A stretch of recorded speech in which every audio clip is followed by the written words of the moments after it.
I remember very well, like when we signed those contracts on the 31st of January, we signed this paperwork for the bankruptcy, and like us three co-founders, we went for a beer and just like, I don't know, it was just silence. We were like looking, not even looking at each other, just like looking at our beer and thinking, okay, like everybody had their own thoughts. Was I think one of the most silent meetings I ever had with my co-founders. So it was a pretty sad moment for sure.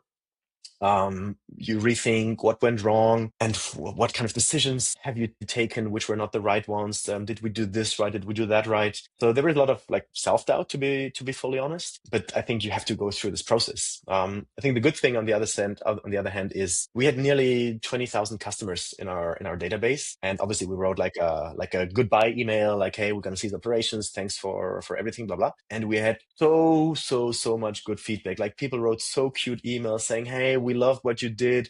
Super sad to see you leave. We love the bikes. Our kids knew the bikes by name because every bike had a little name on it. And our kids always want to ride with Svenja or with that bike. So we really made a difference in our life. You made our lives easier.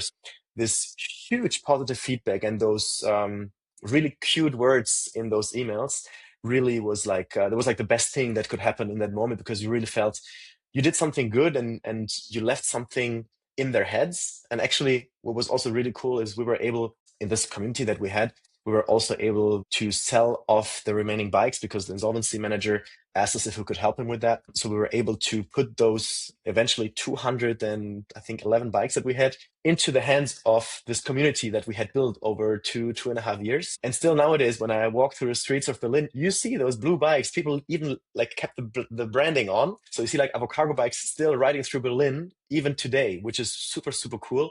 And every time I see a bike, it's like this kind of heartwarming feeling I get. And we see and we feel that, and we get this feedback as well, that we left something good there, that the service was really helping people in their daily life. So this is, I think, the best that could happen after such a negative experience, let's say, of closing down a company, to still see afterwards the legacy that you left somehow. And this is a really cool thing that I really enjoy when I walk through the streets of Berlin still.